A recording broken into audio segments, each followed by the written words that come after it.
আসসালামু আলাইকুম রহমতুল্লাহি ওবরকাতুহু। সম্মানিত দর্শক, বিলাতে প্রবাসী যারা বাঙালি রয়েছেন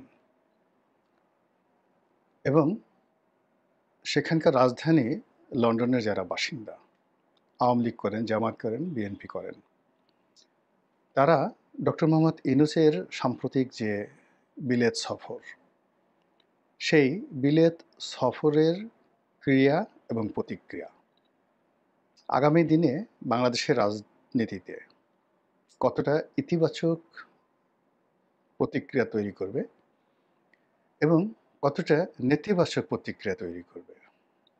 আবার যদি বলি, কতটা ইতিবাচক ধারা তৈরি করবে এবং নেতিবাচক প্রতিক্রিয়া তৈরি করবে, তা ইতিমধ্যে আপনারা বুঝতে পেরেছেন। আমাদের যে রাজনীতির সম্ভাবনা ছিল জুলাই আগস্ট বিপ্লব পরবর্তী সময়ে, এখানে অতি কথন, অতি আকাঙ্ক্ষা, সিদ্ধান্তহীনতা এবং যার যার অবস্থানে থেকে সর্বোচ্চ নিষ্ঠুর এবং অমানবিক আচরণ করার যে পরাকাষ্ঠা আমরা দেখিয়েছি, তার ফলে প্রকৃতি আমাদের প্রতি বিরূপ হয়ে গত ৩ থেকে ৪ মাস ধরে একের পর এক গজব আমাদের অর্থনীতিতে, জাতীয় জীবনে, রাজনীতিতে সব জায়গাতে চলে এসেছে। যেমন ধরুন, আওয়ামী লীগ সরকারের বিরুদ্ধে অভিযোগ ছিল তারা দুর্নীতি করেছে। ভালো কথা, গত ১০ মাসে কি দুর্নীতি হয়নি? আচ্ছা, আওয়ামী লীগ সরকার ভুয়া মামলা দেয়, আজগুবি মামলা দেয়, তারপর গায়েবী মামলা দেয়। এখন গত ১০ মাসে কতটা মামলা হয়েছে, কতজন আসামি হয়েছে, কতজন গ্রেপ্তার হয়েছে? এই মুহূর্তে বাংলাদেশে ২০০ এর উপরে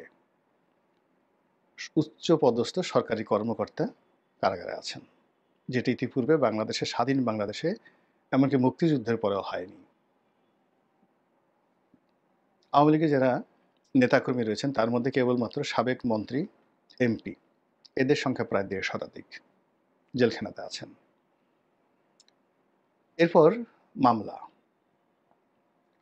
শেখ হাসিনা ৩০০ থেকে ৪০০ হত্যা মামলার আসামি, তার সঙ্গে সঙ্গে অজ্ঞাতনামা আরও কত আসামি মিলিয়ে যে মামলাগুলো করা হয়েছে এবং এই মামলাগুলোকে দিয়ে যে বাণিজ্য করা হয়েছে এবং যে অর্থনৈতিক লেনদেন করা হয়েছে, কত মানুষকে বিদেশে পালিয়ে যাওয়ার সুযোগ দানের মাধ্যমে যে অর্থ লোপাট হয়েছে, দুর্নীতি হয়েছে, বড় বড় শিল্প গ্রুপের কাছ থেকে যে পরিমাণ অর্থ চাঁদা হিসেবে নেওয়া হয়েছে, এগুলোর ফলে কি হলো, পুরো সিস্টেমটা ভেঙে পড়েছে। এবং তার ফলে এই যে ডক্টর মোহাম্মদ ইউনূসের যে লন্ডন ভ্রমণ, এই লন্ডন ভ্রমণে প্রকৃতির যে বিচার, এই বিচারের একেবারে একটা জলজ্যান্ত উদাহরণ সরকার পেয়ে গেল, অর্থাৎ অন্তর্বর্তীকালীন সরকার পেয়ে গেল। তো এখানে আওয়ামী লীগ যে সুবিধাজনক অবস্থানে পৌঁছে গেছে, তা আমরা হাড়ে হাড়ে টের পাচ্ছি। দেশের মানুষ, বেশিরভাগ মানুষ আগেই ভালো ছিলাম এই স্লোগান তুলছে।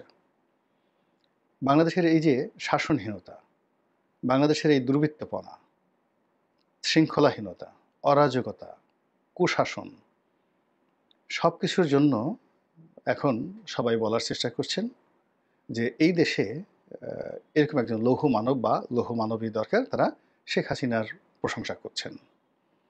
ফলে তার ১৫ বছরের জুলুম, অত্যাচার, নির্যাতন সব এই ১০ মাসের যারা কুশীলব, তাদের কারণে মানুষ ভুলে যেতে বাধ্য হয়েছে। ফলে তিনি টুস করে ফিরে আসছেন, আসবেন, কিংবা তার দলের মনোনীত প্রেসিডেন্ট আব্দুল হামিদ সাহেব দেশের বাইরে গেলেন, আবার ফিরে এলেন। এগুলোর সেই গুরুত্বপূর্ণ খবর আর বাংলাদেশে নেই। হঠাৎ করে ওবায়দুল কাদের হাজির হলেন, বক্তব্য দিলেন, জাহাঙ্গীর কবির নানক বক্তব্য দিলেন। এগুলো কেন ডক্টর মোহাম্মদ ইউনূস, আসিফ নজরুল এদের বক্তব্যের চাইতে গুরুত্ব পাচ্ছে?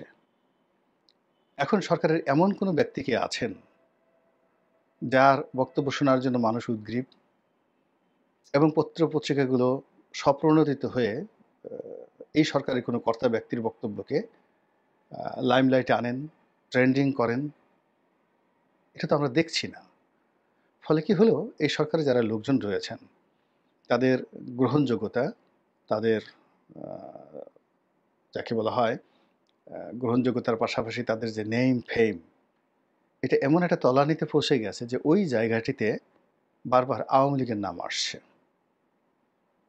বিকল্পভাবে আমরা যেভাবে বিএনপির নাম গত ৩-৪ মাস আগে নিতাম, জামাতের নাম নিতাম, এনসিপির নাম নিতাম, সেই নামগুলো ক্রমশ ক্ষীণ থেকে ক্ষীণতর হয়ে যাচ্ছে, দুর্বল থেকে দুর্বলতর হয়ে যাচ্ছে। 0 যোগ 0 যোগ 0 এইভাবে যদি ১ লক্ষ বা ১ কোটি শূন্য যোগ করেন, ফলাফল 0। আর যদি ১ কোটি শূন্য গুণ করেন, ভাগ করেন, যা কিছু করেন না কেন, ফলাফল 0।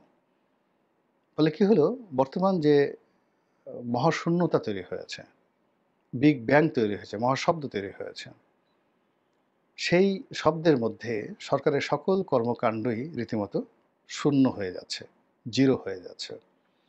তো 3-0 থিওরির পিতা, the father of 3-0 theory, doctor Mohammad Yunus, তো তিনি যে ইংল্যান্ডে গিয়ে আওয়ামী লীগের কৌটিল্যের রাজনীতি, দিল্লির কুটচাল এবং বিলেতি বুদ্ধির খপ্পরে যে তিনি পড়লেন, এবং সেই খপ্পরে পড়ার কারণে কি হলো, তিনি তার সরকার যে বিব্রতকর অবস্থার মধ্যে পড়লেন, যে সমালোচনার মধ্যে পড়লেন, এর ফলে আলটিমেটলি কিন্তু বিএনপিরও লাভ হলো না, অন্য কারোর লাভ হলো না, আওয়ামী লীগের লাভ হয়ে গেল।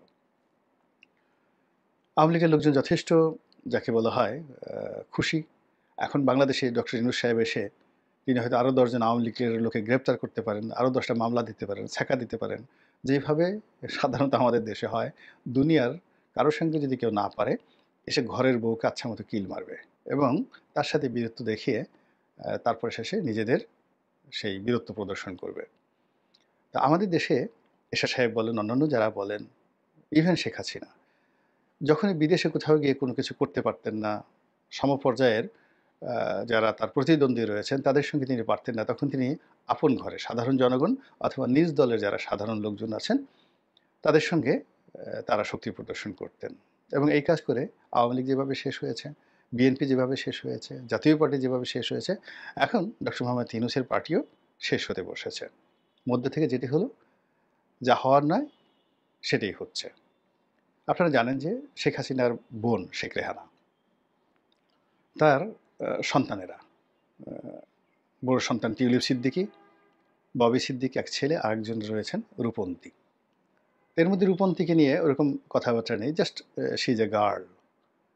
কিন্তু টিউলিপ সিদ্দিকী ব্রিটেনের রাজনীতিতে কতটা প্রভাবশালী এবং কতটা ইনফ্লুয়েন্সিয়াল, এইবার হাড়ে হাড়ে ডক্টর মোহাম্মদ ইউনূস টের পেলেন। প্রথমত তিনি যখন ইংল্যান্ডে যাচ্ছিলেন তখন টিউলিপ সিদ্দিকীর পক্ষ থেকে একটা পত্র দেওয়া হয়। পত্রটা যেভাবে লেখা হয়েছে, এটা ডক্টর মোহাম্মদ ইউনূসের জন্য অবমাননাকর, অসৌজন্যমূলক।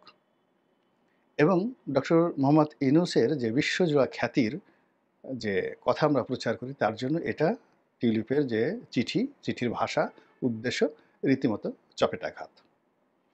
কিন্তু বিশ্ব মিডিয়াতে, মানে বাংলাদেশের মিডিয়া তো বটেই, বিশ্ব মিডিয়া এবং একই সঙ্গে যে সামাজিক যোগাযোগ মাধ্যমে সেই চিঠির ভাষা রীতিমতো ভাইরাল। এবং সেই চিঠি কেন দেওয়া হলো, এই চিঠির ফলাফল কি, ডক্টর মোহাম্মদ ইউনূস টিউলিপ সিদ্দিকের সঙ্গে দেখা করবেন কিনা, তার ডিনার বা লাঞ্চে অংশগ্রহণ করবেন কিনা, এবং ব্রিটিশ পার্লামেন্টের মধ্যে টিউলিপ সিদ্দিকের যে অফিস রয়েছে সেখানে তার সঙ্গে দেখা করবেন কিনা, এগুলো নিয়ে বেশ কয়েকদিন আলাপ আলোচনা হলো। তো এই যে আলাপ আলোচনা হলো, এখন টিউলিপ সিদ্দিকী মূলত শেখ হাসিনার ভ্রাতুষ্পুত্রী, মানে বোনের কন্যা, আর বয়সে ডক্টর মোহাম্মদ ইউনূসের নাতির বয়সী। এখন নাতির বয়সী একটা লোকের সঙ্গে যখন তাকে সামন্তরাল একত্রে নামিয়ে আলোচনা করা হয়, সমালোচনা করা হয়, তাকে গ্রেডিং দেওয়া হয়, তার কি করণীয় বা করণীয় নয়, ইট মিনস এখানে ডক্টর মোহাম্মদ ইউনূসকে নিচে নামানো হলো আর টিউলিপ সিদ্দিকীকে উপরে তোলা হলো। চিঠির ভাষা, উদ্দেশ্য, এইসব নিয়ে নানা কথা বলা যেতে পারে, কিন্তু মানুষের আগ্রহের যে জায়গাটা, পাবলিক পারসেপশন যে জায়গাটা, সেই জায়গাতে টিউলিপ সিদ্দিকী এবং তার চিঠি অন্য যে কোনো বিষয়ের চাইতে এই ডক্টর মোহাম্মদ ইউনূসের যে ইংল্যান্ড সফর, সেই ইংল্যান্ড সফরে তিনি পুরস্কার পাচ্ছেন, সাথে বিরাট লাটবহর নিয়ে গেছেন, দুর্নীতি দমন কমিশনের চেয়ারম্যান গেছেন, বাংলাদেশ ব্যাংকের গভর্নর গেছেন, তার যে সকল ম্যাজিক্যাল বয় রয়েছে, লুৎফে সিদ্দিকী রয়েছে, আরও যাদেরকে তিনি নিয়ে গেছেন, ইনক্লুডিং তার প্রেস সচিব মহামান্য জনাব শফিক সাহেব। তো সব কিছুর চাইতে মানে টিউলিপ সিদ্দিকীর যে ওই যে চিঠি, সেই চিঠি একটা কাগজে লেখা, ওই কাগজের ওজন বেশি হয়ে গেছে আর ওই চিঠির গুরুত্ব বেশি হয়ে গেছে, গেল ওয়ান। সেকেন্ড থিং হলো ডক্টর মোহাম্মদ ইউনূস সেখানে গিয়ে তারেক রহমান সাহেবের সঙ্গে দেখা করবেন। লন্ডনে যত গুরুত্বপূর্ণ তার যে কর্মকাণ্ড তিনি বলছেন, প্রচার করছেন তার যারা লোকজন, তার মধ্যে জনগণ মনে করছেন যে এইবার তিনি যদি কোনো গুরুত্বপূর্ণ কাজ করে থাকে সেটা তারেক রহমান সাহেবের সঙ্গে বৈঠক, এটি হবে তার জন্য সবচেয়ে গুরুত্বপূর্ণ বৈঠক। এবং এখানে এই বৈঠক নিয়ে আমি আলাদা ভিডিও করব, যা ঠাট্টা হচ্ছে, মশকরা হচ্ছে। সেটা হলো বিএনপি প্রথমে রাজি হয়নি, খালেদা জিয়ার কথা মতো বিএনপি রাজি হয়েছে, নির্দেশে রাজি হয়েছে।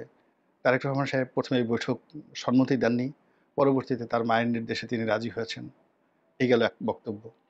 ২ নম্বর হলো যে এই বৈঠকে তারেক রহমান সাহেবের উপর নির্ভর করবে ইউনূস সাহেবের ভবিষ্যৎ। আবার এখন অনেকে বলছে যে তারেক রহমান সাহেব যদি এই মুহূর্তে তার সাথে দেখা না করেন, তাহলে তারেক রহমান সাহেবের জন্য একটা বিজয় হবে আর ইউনূসের জন্য একটা উচিত শিক্ষা হবে। তো এই কথাগুলো আপনি চিন্তা করেন, একজন নোবেল লরিয়েট মানে তার জন্য কতটা অবমাননাকর।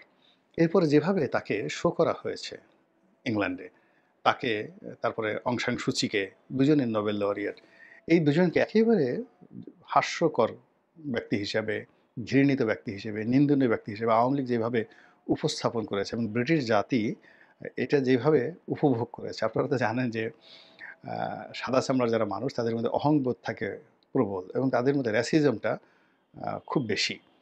তো ইংল্যান্ডের লোক, আমেরিকার লোক, তারা সবসময় মনে করে যে আভিজাত্য তাদের জন্য, রাজসিংহাসন তাদের জন্য, তারা রাজার জাতি। আর এই আমরা যারা আছি, আমরা নেটিভ প্রজা, তাদের যাকে বলা হয় অনুগ্রহ লাভ করাটাই হলো আমাদের মূল বিষয়।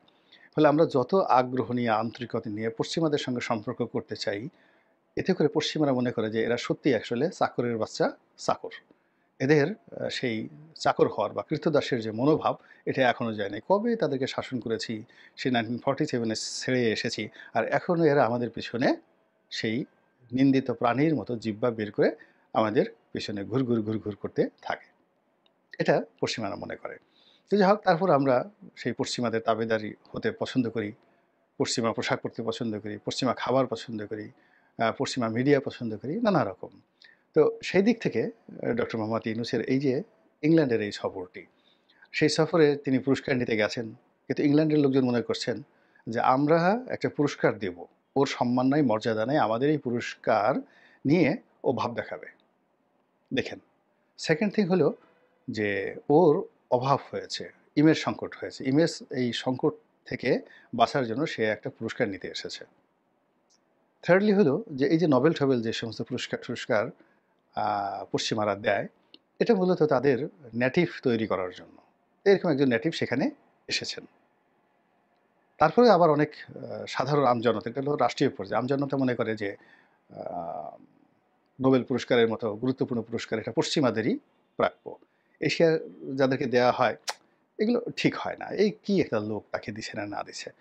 ফলে কি হলো, এই ডক্টর মোহাম্মদ ইউনূসকে নিয়ে, অং সান সূচিকে নিয়ে যখন আওয়ামী লীগ ঠাট্টা করেছে, তাদেরকে নেতিবাচক ভাবে উপস্থাপন করেছে, বিভিন্ন বিলবোর্ড তৈরি করেছে এবং চলন্ত সেই কভার ভ্যানে সেই বিলবোর্ড স্থাপন করে তারা পুরো লন্ডন শহর ঘুরেছে। ওটা দেখে ব্রিটিশ পুলিশ মহা খুশি যে না, এবার একটা কাজের কাজ হয়েছে। নোবেল পুরস্কার ফুটাও বা মানে আমরা আঞ্চলিক ভাষায় যেটাকে বলি পুরস্কার মারাও। তো এই জিনিসটা তারা তো ওই বাংলায় এভাবে বলতে পারে না। তারা জাস্ট চিয়ার্স করার জন্য আঙ্গুল উঁচু করে ছবি তুলে সেটা তারা তাদের যে খুশি, এটা তারা দেখাচ্ছেন। তো এই জিনিসগুলো ইতিহাস হয়ে থাকবে। এই জিনিসগুলো ইতিহাস হয়ে থাকবে এবং এই যে কাজগুলো, এই কাজগুলো নিঃসন্দেহে আওয়ামী লীগের যারা ব্রেইন, আ মিডিয়া সেল, প্রচার সেল, তারা এই কাজগুলো করেছে। এগুলো তো বিএনপি করেনি, জামাত করেনি, এই কাজগুলো করেছে। বা ইংল্যান্ডের কোনো লোক করেনি, ইংল্যান্ডের সরকারও করেনি। দ্বিতীয়ত, এখানে ব্রিটিশ রাজনীতিতে শেখ পরিবারের যে একটা গুরুত্ব রয়েছে, টিউলিপ সিদ্দিকের যে একটা গুরুত্ব রয়েছে, এবার এই বৈঠকে সেটা ফুটে উঠল। প্রথমত তার একটা চিঠি দেওয়া, চিঠির ভাষা এবং সেই ভাষাতে নিজেকে তিনি বলার চেষ্টা করেছেন যে তিনি ব্রিটিশ নাগরিক, সেখানে তিনি জন্মগ্রহণ করেছেন। বাংলাদেশকে ভালোবাসেন বটে, গুড ফিলিংস আছে, সফট আছে, লাইক আদার ব্রিটিশ, অন্য ব্রিটিশদের মতো। আর ডক্টর মোহাম্মদ ইউনূসকে প্রশংসা করেছেন, ঠাট্টা করেছেন। তারপরে শেষে তাকে নিয়ে স্যাটায়ার করেছেন। তার সরকারের যে কর্মকাণ্ড, এটাকে যাকে বলে, এটাকে তিনি আরও স্যাটায়ার করেছেন যে এই যে তদন্ত যা কিছু চলছে এগুলো কি বোগাস, এরকম কথাবার্তা বলছেন।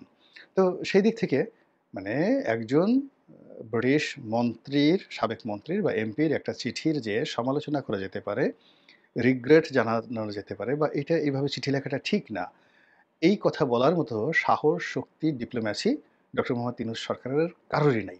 ফলে তারা টিউলিপ সিদ্দিকের চিঠি পেয়ে ভ্যাবাচ্যাকা খেয়ে গেছে। ভ্যাবাচ্যাকা খেয়ে গেছে। কোনো উত্তর এখন পর্যন্ত আমি দেখিনি। যে খুব রিগ্রেট জানিয়েছে, তিনি এইভাবে বলতে পারেন না। বা তিনি বলতে পারতেন যে একজন আসামি, যেখানে বাংলাদেশের খাতায়, ডক্টর ইউনূসের খাতায় তিনি তো আসামি, দুর্নীতি দমন কমিশন আসামি, তার বিরুদ্ধে গ্রেপ্তারি পরোয়ানা, আসলেই অ্যারেস্ট হয়ে যাবেন। তো সেখানে তার সঙ্গে দেখা করবেন কি করে? এত সাহস, ডক্টর মোহাম্মদ ইউনূসকে চিঠি দিয়েছেন। এরকম তো ইচ্ছা করলে ২-৪ টা কথা বলা যেত রাগারাগি করে। কিন্তু ইংল্যান্ডে যাবেন, তাদের ভয় হয়েছে যে একজন ব্রিটিশ এমপিকে যদি এভাবে কথা বলেন, যদি তাদেরকে ঢুকতে দেয়া না হয়, নচেৎ এটার তো কোনো প্রতিবাদ না করার তো কোনো কারণ দেখিনি। ফলে কি হলো? এই একটা চিঠি দিয়ে টিউলিপ সিদ্দিকীর যে আ উজ্জ্বলতা, সেটা বেড়ে গেল। সেকেন্ড থিং হলো তার গুরুত্ব। তিনি যে ব্রিটিশ পলিটিক্সে তার লেবার পার্টি তাকে, সেখানে তিনি খুবই গুরুত্বপূর্ণ অবস্থানে আছেন। তার প্রমাণ হলো যে ডক্টর মোহাম্মদ ইউনূসের মতো লোক, আমরা যেটা বিশ্বাস করতাম যে তুড়ি মারলে তিনি ফ্রান্সের প্রেসিডেন্টকে বাংলাদেশে ডেকে আনতে পারেন। তিনি তুড়ি মারলে সংযুক্ত আরব আমিরাতের প্রেসিডেন্ট বা প্রধানমন্ত্রী তার কথায় সবকিছু করে দেয়। তিনি তুড়ি মারলে সেই আমেরিকা কাঁপতে থাকে, হোয়াইট হাউসের দরজা খুলে যায়। তো সেই মানুষ ইংল্যান্ডে গিয়ে ইংল্যান্ডের প্রধানমন্ত্রীর সঙ্গে দেখা করতে পারলেন না। কেন পারলেন না? সবাই ধরে নিচ্ছে টিউলিপ সিদ্দিকী প্রধানমন্ত্রীকে না করে দিয়েছে। সত্য মিথ্যা আমরা কিচ্ছু জানি না। কিন্তু পাবলিক পারসেপশন যে ডক্টর মোহাম্মদ ইউনূসের এত ক্ষমতা, যেখানে ব্রিটেনের রাজা তাকে ডেকে নিয়ে আলাদা পুরস্কার করেন, সেখানে সেই রাজার অধীনস্থ একজন প্রধানমন্ত্রী তার সঙ্গে দেখা করেন না। আপনি বুঝতে পারেন যে এখানে কন্ট্রাস্টটা কি? Serious contrast. এবং এই কন্ট্রাস্টের মধ্যে যে কথাটি বলা হয় যে যেহেতু লেবার পার্টি সরকার, প্রধানমন্ত্রী সেই দলের, এবং সেই দলের একজন সাবেক মন্ত্রী এবং বর্তমান গুরুত্বপূর্ণ সংসদ সদস্য, তার বন্ধুত্বের কারণে, অর্থাৎ যিনি এখন প্রধানমন্ত্রী রয়েছেন মিস্টার স্টমার, তার সঙ্গে তার টিউলিপ সিদ্দিকের ব্যক্তিগত বন্ধুত্ব, যেটা প্রধানমন্ত্রী স্বীকার করেছেন যে তার সঙ্গে আমার খুব ভালো বন্ধুত্ব রয়েছে। তো এই বন্ধুত্বের কারণেই তিনি ডক্টর মোহাম্মদ ইউনূসের সঙ্গে সাক্ষাৎ মানে প্রত্যাখ্যান করেছেন। কল্পনা করতে পারেন যে ইউনূস সাহেবের উচ্চতা কোথায় নামলো, আর টিউলিপ সিদ্দিকীর উচ্চতা কত ঊর্ধ্বে উঠে গেল এই একটা ভ্রমণের কারণে। আদারওয়াইজ তো আমরা তাকে একজন আসামি হিসেবে জানতাম। আমরা মনে করতাম যে দুর্নীতি দমন কমিশন তাকে তার সম্পদ নিয়ে তদন্ত করছে, না জানি তিনি ওখানে মানে কান্নাকাটি করছেন, সকাল বিকাল গড়াগড়ি করছেন, আমাকে একটা বিষ দাও, মরে যাব, এই জীবন রেখে লাভটা কি? তিনি হয়তো তার খালাকে গালাগালি করছেন, তোমার জন্য আজকে আমার এই অবস্থা। তিনি তার মাকে হয়তো গালাগালি করছেন যে আমার ক্যারিয়ার নষ্ট হয়ে গেল। কিন্তু একই ডক্টর ইউনূসের এই ভ্রমণের ফলে দেখা গেল যে না, পুরো জিনিস এই আওয়ামী লীগ ঐক্যবদ্ধ। তারা অনুতপ্ত নয়, তারা বরং কৌশলে সবাই একত্রে ডক্টর মোহাম্মদ ইউনূসের এই লন্ডন ভ্রমণকে একেবারে রীতিমতো দারুল হাবিয়া করার জন্য যা করা দরকার তার ১৬ কলা তারা পূর্ণ করে ফেলেছে। এখন এই ১৬ কলার মানে বোঝা, ঝাঁকি মাথায় নিয়ে ডক্টর ইউনূস বাংলাদেশে এসে কী বলেন, কী করেন, তার লোকজন কেমন ভাবসাব দেখান, সেটি এখন দেখার বিষয়। আল্লাহ আমাদের সবাইকে হেদায়েত দান করুন এবং হেফাজত করুন। আসসালামু আলাইকুম ওয়া রাহমাতুল্লাহি ওয়া বারাকাতুহু।